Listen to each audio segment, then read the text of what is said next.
පාටකුරුළු කතාවට ගොඩක් ආදරය කරන ඔයාලව ගොඩක් ආදරෙන් channel එකට පිළිගන්නවා. අද මම කරන්න යන guess එක තමයි ෆොන්සේකා හැම දෙයක්ම කරලා කෙවින්ව තමන්ගේ ගාවට ගන්න කරන උත්සාහය ගැන.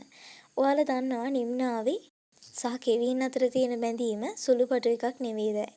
ඒක ගැන ෆොන්සේකට ලොකු අදහසක් අවබෝධයක් තියෙනවා. ඉතින් ඔයාලට මතක ඇති ෆොන්සේක මහත්තයා කෙවින්ට වැන්දේ නැති එක විතරයි අපිත් එක්ක දැන් එකතු වෙන්න අපිත් එක්ක වැඩ කරන්න කියලා. ඉතින් මේ කොහොම වුණත් ෆොන්සේක මහත්තයා දන්නවා කෙවින් කියන්නේ කවුද කියලා. ඉතින් ෆොන්සේක නිතරම කියන විදියට ඉතින් කෙවින් කියන්නේ තමන්ගේම කපාපු බලුවක් කියලා නිතරම ෆොන්සේක කියන්නේ නිකමට නෙමෙයිනේ. ඉතින් මේ හැම දෙයත් එක්කම ෆොන්සේකා නිම්නාවිට ඔෆිස් එකට එන්න කිව්වෙත් ඇත්තටම කෙවින්ට බෑ නොකියන තැනට වැඩ කරවන්න. මොකද නිම්නාවේ ඔෆිස් එකේ වැඩට එද්දි කෙවින්ට අනිවාර්යයෙන්ම එයාව බලන්න ඔෆිස් එකට එන්න වෙනවා.